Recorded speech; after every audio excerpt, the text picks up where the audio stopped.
Graça e paz da parte do Senhor e Salvador Yeshua sempre.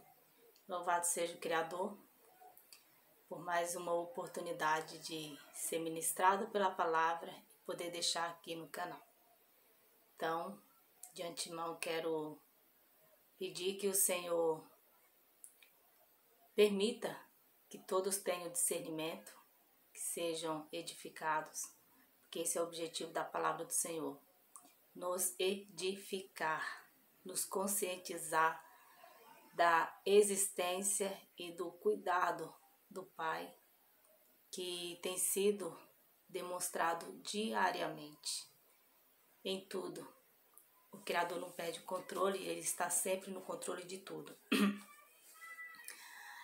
E uma das grandes demonstrações desse cuidado do Senhor é enviando profetas para falar a reis que estavam ali liderando pessoas, o povo de Israel. Ora faziam a vontade do Criador, ora não faziam. Porque eu acredito que vai muito do povo. O Criador, ele permite ora juízes, ora lideranças, seja o nosso tempo hoje nós vivemos sobre o poder governamental, mas sempre houve representantes do povo para que houvesse aí um andamento em vários campos, onde há multidão de pessoas, há necessidade de cuidados para que o povo seja instruído em várias maneiras no viver. E no tempo desses profetas, era a época dos reinados, então alguns faziam a vontade, assim como descreve o livro de Reis, outros não. E quem sofria? O povo. E só que o Senhor nunca deixou de agir, nunca deixou de... Temos que ter em mente quando, ao falar disso, lembrar quando o povo saiu do Egito, que o que não faltou foram murmurações. Mesmo o Criador agindo, mesmo o Criador mostrando as providências diárias dele, a bondade, o amor, o zelo, mas o povo, por conta da dificuldade de compreender a respeito do seu próprio Criador, pecaram, falharam, muitos ficaram pelo caminho. E a Bíblia relata tudo isso. Hoje eu quero falar de algo assim maravilhoso. Maravilhoso. Vai alegrar corações, acredito eu. Para que tenhamos a esperança, a certeza, para que nos alegremos em promessas maravilhosas de vida eterna e descanso de promessas do Senhor, de um cuidado eterno. Então não que fique também uma clareza de que não devemos nos apegar a coisas momentâneas, a coisas que caracterizam a vida humana, o dia a dia. Apeguemos-nos à palavra do Criador, que é maravilhosa, exorta, edifica, santifica, nos fortalece, nos dá ânimo. E quando nos depararmos com palavra como diz, quando ouvires que todas essas coisas estão se cumprindo, olhai para o céu e alegrai-vos. O Senhor está pedindo nessa mensagem para nos alegrarmos com cumprimentos.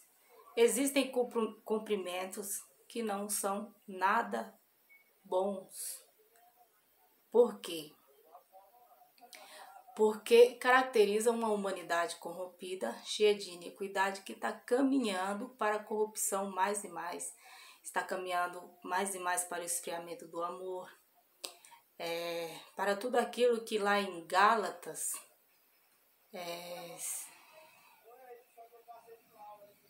se não me engano é em Gálatas, fala sobre as obras da carne, a obra e os frutos do Espírito.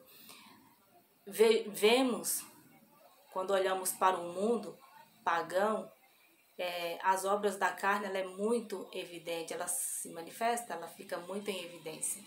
Então, devemos nos alegrarmos no sentido de que vemos que na palavra também tem promessas boas para aqueles que aguardam o Senhor e que estão mais atentos em demonstrar os frutos do Espírito. Então tem essas duas colocações que a Bíblia já descreve, né? E aqui em 1 Tessalonicenses, capítulo 5, versos 19, acredito eu que é o menor da Bíblia, acredito eu. Está dizendo, não apague o Espírito. É o menor, mas é uma palavra fortíssima. Não apaguem o Espírito. E depois no 20 vai dizer, não trate com desprezo as profecias, mas ponham à prova todas as coisas e fiquem o que é bom. Não apaguem o Espírito. E em seguida vai falar, não despreze, não trate com desprezo as profecias. Por quê? São dois versos separados, mas no segmento do texto e que estão muito alinhados. Porque ao desconsiderar o que fora dito pelos profetas, denota alguém que não tem ainda uma mente renovada, que é sempre o assunto que eu tenho colocado no canal. São palavras de entendimento sequenciais, seguidos. Então se apaga o Espírito quem não nasceu do Espírito. Quem não nasceu do Espírito não foi ainda santificado pela palavra, como diz lá em João 17:17.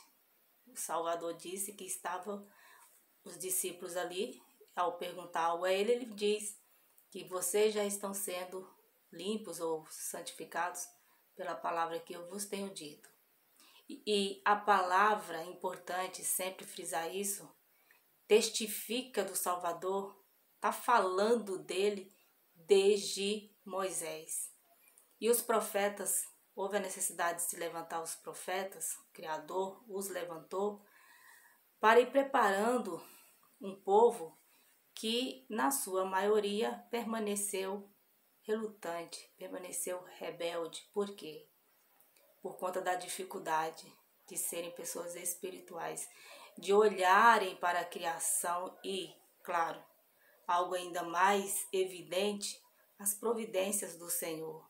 Ao tirarem eles lá do Egito, o Senhor proveu comida, proveu água, proveu a nuvem, porque no deserto é frio durante a noite, mas o Senhor proveu o calor, durante o dia proveu a sombra, além de levantar um líder, no caso Moisés, para que o povo fossem bem instruídos. Mas no que se refere a pessoas ainda mais enumerados, fica difícil. Mas a dificuldade, no caso aí, lendo Números, lendo Êxodo, lendo Deuteronômio, que lá vai falar sobre as leis também, percebe-se que o problema não estava na liderança em Moisés. Moisés estava aplicadíssimo a fazer o que o Senhor o ordenara. O problema estava realmente na relutância do povo. Hoje em dia, eu me arrisco a dizer que muitos erros estão em lideranças. Porque o povo até tem sede, o povo tem desejo de buscar a Deus, buscar a Cristo, se converter, mudar de vida. Às vezes estão cansados, sobrecarregados com tantas coisas e tem aí a religião como um foco, como algo que poderia aproximá-los mais da palavra do Criador. Claro que não são todos, louvado seja o Senhor por isso. Existem lideranças, existem pessoas tementes, mas quando vemos que foge do que diz a palavra do Criador, na questão doutrinária, na questão das palavras que devem ser dirigidas para pessoas serem santificadas, então corre-se o risco de encontrar lideranças com segundos interesses, e isso os farão permanecer, como fala o próprio profeta Isaías, como pássaros em gaiolas. A própria palavra em Ezequiel vai dizer que são paredes de cal e que virão ventos tempestuosos, fortíssimos, e aí verão-se a caição desses muros. Não são fortes, não são firmes, mas isso tem uma representação espiritual, tudo vai da intenção. O Criador, ele não precisa de paredes para se fazer presente. Ele, onde houver 2 ou 3, onde houver pessoas voltadas, interessadas à palavra dele, o Espírito dele se faz presente. O que devemos lutar é contra as confusões, é contra as contradições, contra tudo aquilo que não está de acordo. E para isso é necessário ser como bereanos, verificar tudo que leem. E agora, depois de ler 1 Tessalonicenses, vou ler novamente, capítulo 5, versos 19 e 20. Não apague o espírito, não trate com desprezo as profecias, vírgula. Por quê? Vocês vão entender o porquê que 1 Tessalonicenses capítulo 5, 19 e 20 é fundamental, importantíssimo que tenhamos nos nossos corações. Eu não vou ler tudo, mas eu vou ler aqui Isaías 40, vou ler alguns pontos para vocês verem a importância de não apagar o espírito e não desprezar o que foi dito pelos profetas. O que foi dito pela boca dos profetas foi dito pelo Todo-Poderoso, porque assim ele os enviou. E não podemos ter dúvida disso. Então aqui, Isaías capítulo 40, versos 3, diz: Uma voz clama no deserto, preparem um caminho para o Senhor, façam no deserto um caminho reto para o nosso Deus.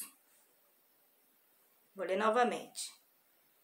Uma voz clama no deserto, prepare o caminho para o Senhor, faça no deserto um caminho reto para o nosso Deus. Onde que isso está escrito no Evangelho? Nos Evangelhos, aqui em Mateus 3, versos 3, Mateus 3, versos 3. Este é aquele que foi anunciado pelo profeta Isaías. Voz do que clama no deserto, prepare o caminho para o Senhor, façam veredas retas para ele. Continuar lendo, versos 4 de Isaías 40.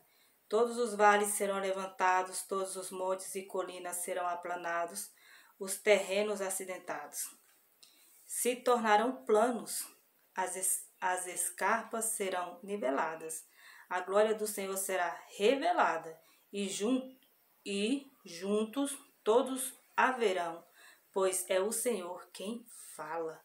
Uma voz ordena, abre entre aspas, clame. E eu pergunto, o que clamarei? Que toda a humanidade é como a relva e toda a sua glória como as folhas do campo. A relva murcha e cai, a sua flor, quando o vento do Senhor sopra sobre elas. O povo não passa de relva. Versos 8. A relva murcha e as flores caem, mas a palavra de nosso Deus permanece para sempre.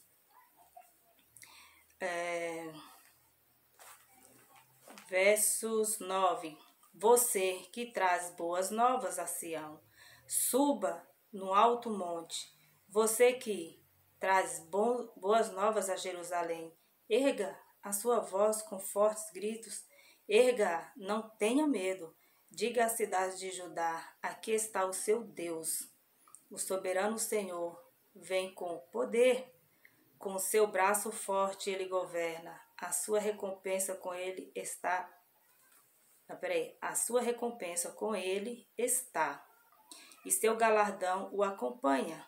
Como pastor ele cuida de seu rebanho, com o braço ajunta os cordeiros e os carrega no colo. Conduz com cuidado as ovelhas que amamentam suas crias. Para aqui por enquanto. Aqui está descrevendo o filho. Foi o que João Batista fez, clamar no deserto. E a necessidade do clamar boas novas. Os profetas clamaram. João Batista clamou. Yeshua veio cumprindo tudo o que fora dito aqui. E depois, diante, os chamados, os discípulos, o apóstolo Paulo, todos eles clamaram em tempos diferentes, mas com o mesmo propósito pelo Criador, anunciar a vontade do Senhor, para que pessoas fossem transformadas, libertas, bem conduzidas, como um cristão, como alguém que de fato vive o que aprende sobre a orientação do Espírito, sobre a orientação da palavra do Senhor. Então, o Boas Novas aqui, ele hoje, como eu estava falando lá atrás, corre o risco de pessoas que vão a lideranças que não estão com boas novas. Boas novas, o que são boas novas? Yeshua, o Cristo, o Verbo se fez carne, esteve entre homens, se fez humilde, foi cumpridor de tudo que fora dito a partir de Moisés até Malaquias, foi cumpridor e pastor, conduziu pessoas em conformidade à vontade do Todo-Poderoso. O Deus encarnado, ele, como oferta preciosa, foi crucificado por conta da necessidade de se estabelecer uma nova aliança, como está escrito nos evangelhos de Romanos, Hebreus.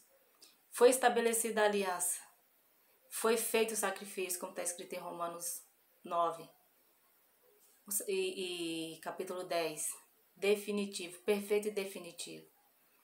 O sacerdote que entrou uma única vez, ou seja, ele não há necessidade de ele vir várias vezes e fazer esse sacrifício, não. Foi feito e selado uma vez por todas. Então, cabe a nós conhecer os propósitos do Senhor, essa nova aliança. Cabe a nós entender Romanos 6, que morremos na semelhança da morte dele, ressuscitamos na semelhança da sua ressurreição, tornarmos espirituais, crendo no plano perfeito concluído no Filho do Todo-Poderoso. E a necessidade de compreender tudo isso é para que possamos proclamar boas novas, levar a palavra de vida para as pessoas, para que elas entendam que precisamos correr, o que fora dito pelos profetas. Porque é cumprimento. Quando você lê os profetas e você lê o Segundo Testamento, eu não gosto de colocar Novo Testamento, porque é o segmento da palavra do Senhor. O Segundo Testamento, a partir de Mateus, o Evangelho, que é o que se revela o poder do Senhor, então estaremos preparados, estaremos convencidos do que foi feito por nós. Então aqui, Isaías 40, se você ler tudo, não tem como eu ler tudo. Eu vou ler aqui, ó. Olha só, aqui versos 3. Quem definiu limites para o Espírito do Senhor, ou o instruiu como seu conselheiro? Vou ler novamente. Versos 3 de Isaías 40. Quem definiu limites para o Espírito do Senhor, ou o instruiu como seu conselheiro? Olha o que está escrito aqui em 1 Coríntios Eu vou ler a partir do versos 14, ó, 14 ao 16, que diz: Quem não tem o Espírito não aceita as coisas que vêm do Espírito de Deus, pois lhes são loucura e não é capaz de entendê-las, porque elas são discernidas espiritualmente. Mas quem é espiritual discerne todas as coisas, e ele mesmo por ninguém é discernido, pois... Aí vai a mesma pergunta de Isaías, Isaías versos 13, que diz: Quem conheceu a mente do Senhor para que possa instruí-lo? Só que aqui em Isaías 40 e 14 diz, ó, a quem o Senhor consultou que pudesse esclarecê-lo e que lhe ensinasse a julgar com justiça? Quem lhe ensinou o caminho ou lhe apontou o caminho da sabedoria? E aí continua falando, na verdade as nações são como a gota. Enfim, aqui em Isaías, o profeta, ele não coloca em seguida essa questão aqui, ó. Nós, porém, temos a mente de Cristo. Por quê? Porque aqui está o Segundo Testamento. Aqui está o apóstolo Paulo. Aqui está um homem que discerne todas as coisas. Por quê? Porque tem a mente de Yeshua. Como diz aqui, nós, porém, temos a mente de Cristo. Isaías não tinha a mente de Cristo? Isaías estava sendo conduzido pelo Todo-Poderoso. Era o tempo antes do Filho. Mas Yeshua, como eu estou falando, e a palavra não se contradiz, Yeshua a palavra testifica dele desde Moisés. Ok. Mas o Senhor não deixa confusão. O Senhor não provoca confusão nos pensamentos. Uma coisa é a grandeza do Filho com o Pai desde o início da existência. Outra coisa são pessoas que têm dificuldade de entender. Então, o profeta está falando ali, está escrevendo, é um livro atemporal, serve para todas as gerações. Mas o Senhor é tão zeloso, e eu percebi esse detalhe agora aqui lendo Isaías 40 e fazendo aqui a junção com 1 Coríntios capítulo 2. Então e olha só a preciosidade disso aqui. Nós, porém, temos a mente de Cristo, como diz o apóstolo Paulo. Por quê? Porque tendo ciência do Filho, da importância dele, que ele ressuscitou, e que ele subiu e enviou o Espírito, como ele mesmo disse, em carne, antes de ser sacrificado, antes do sacrifício, ele enviou o Espírito. O Espírito desceu, está lá escrito em Atos 2, a descida no Pentecoste. Pentecoste é a descida do Espírito, que nos possibilita discernir, entender todas as coisas. Que todas as coisas? Tudo que lemos. Então, quando eu leio Isaías aqui, que está falando, vou ler novamente. Quem definiu limites para o Espírito do Senhor, ou o instruiu como seu conselheiro? Quem? Eu já até coloquei um vídeo, que o título é Quem Vocês Dizem Que Eu Sou? Maravilhoso o vídeo. Quem? Como é que se pode pôr limite ao Espírito? Porque está lá falando também nos evangelhos. Quem pode pôr limite aos Espíritos? Quem é que pode definir? Você vai ser batizado no Espírito Santo e pronto, acabou. Não. É o Criador que determina quando se trata da questão espiritual. Existem muitos enganos, como está escrito em 2 Tessalonicenses. O próprio Criador, ele envia espíritos de engano, por quê? Rejeitaram a verdade por amor à mentira. Por conta disso, tá aí se operando muitos espíritos de engano. Por quê? Porque com o Senhor não se brinca, né? Então, é preciso zelo. zelo, zelo, muito zelo, para pegar a palavra do Criador e falar algo. Tem que ter responsabilidade, tem que ter temor e depender somente do Espírito. Deixa eu ver aqui uma outra palavra aqui.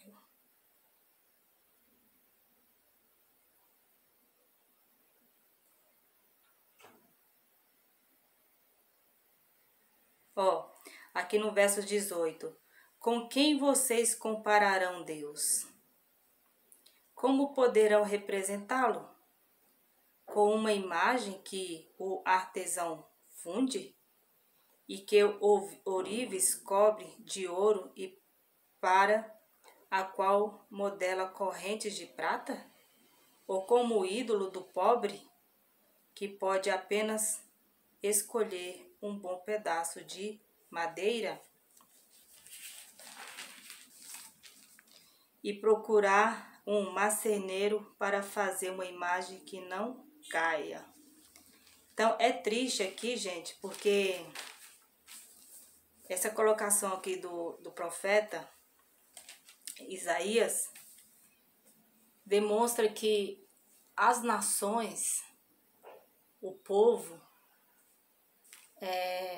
está distante do Senhor. Volto a falar do povo de Israel, que tinha que ser uma referência. Não é que eles seriam exclusivos, não é que a descendência toda só vai ser salva, como já coloquei vídeo aí, mas era um povo para ser referência na terra. Um povo que clamou por misericórdia, porque chegaram ao extremo, ao limite do que eles podiam suportar na questão da escravidão no Egito. E quando eles foram resgatados, eles não foram resgatados de qualquer jeito. Antes de retirá-los do Egito, o Senhor demonstrou a grandeza dele. De que maneira?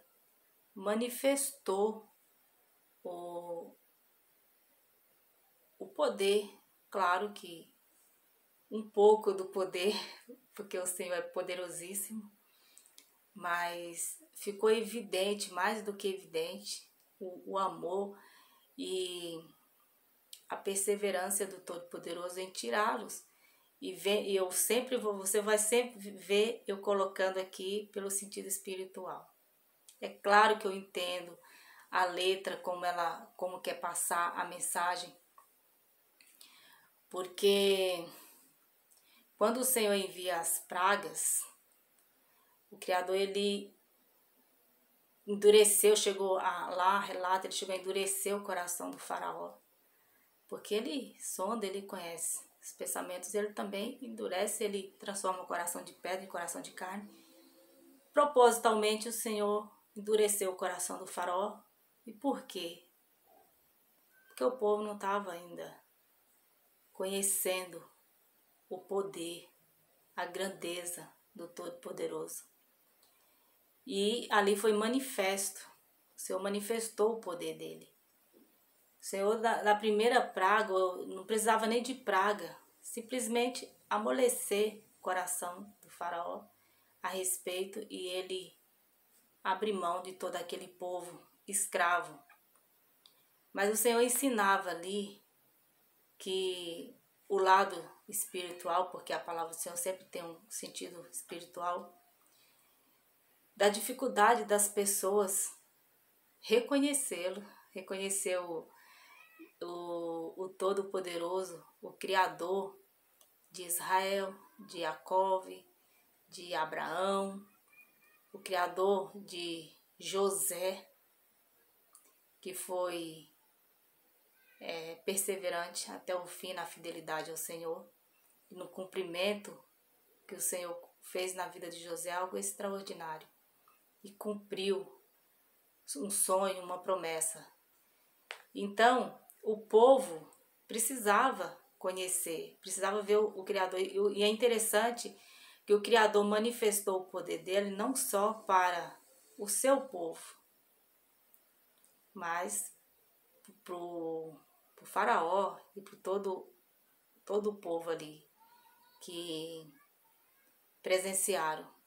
Isso demonstra que ele se mostra acessível a todos. E o que ele aguarda de nós, segundo o entendimento bíblico? Arrependimento, para que se curvasse. Olha que lindo seria se todo o Egito, a começar pelo rei, se todos curvassem, reconhecendo o Deus de Israel. Como que seria a história da humanidade?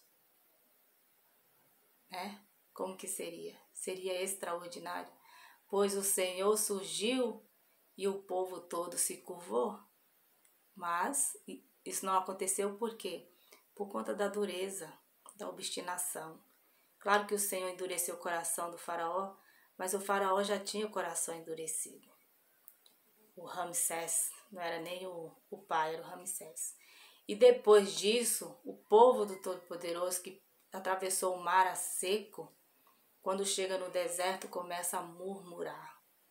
Isso é mais triste. Daria um vídeo para falar só sobre isso.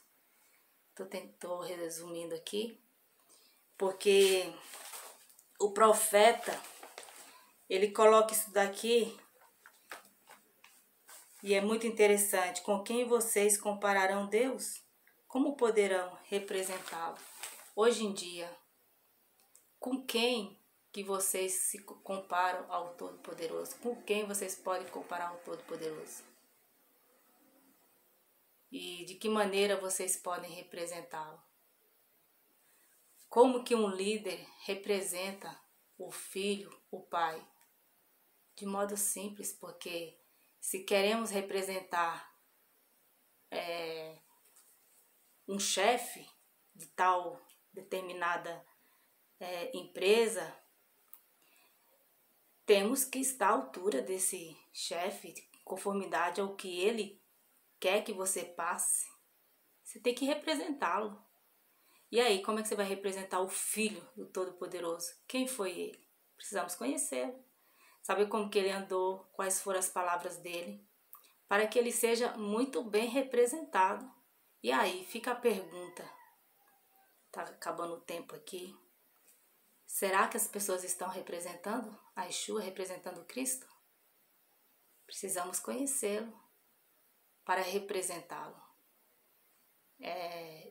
Depois eu volto nesse assunto outro dia, porque se faz necessário, não podemos brincar com a palavra do Criador. A palavra do Criador é preciosa. Então espero que até aqui vocês tenham sido edificados. Meditem em Isaías 40 e vai folheando o Segundo Testamento para ver onde que se cumpriu o que foi dito pelos profetas. O que não falta aqui são palavras e cumprimento, porque Yeshua cumpriu a lei, cumpriu os profetas, ele cumpriu o que fora dito a respeito dele, amém? Então que vocês fiquem na paz, que o amor e a graça do Pai permaneçam em vocês, amém?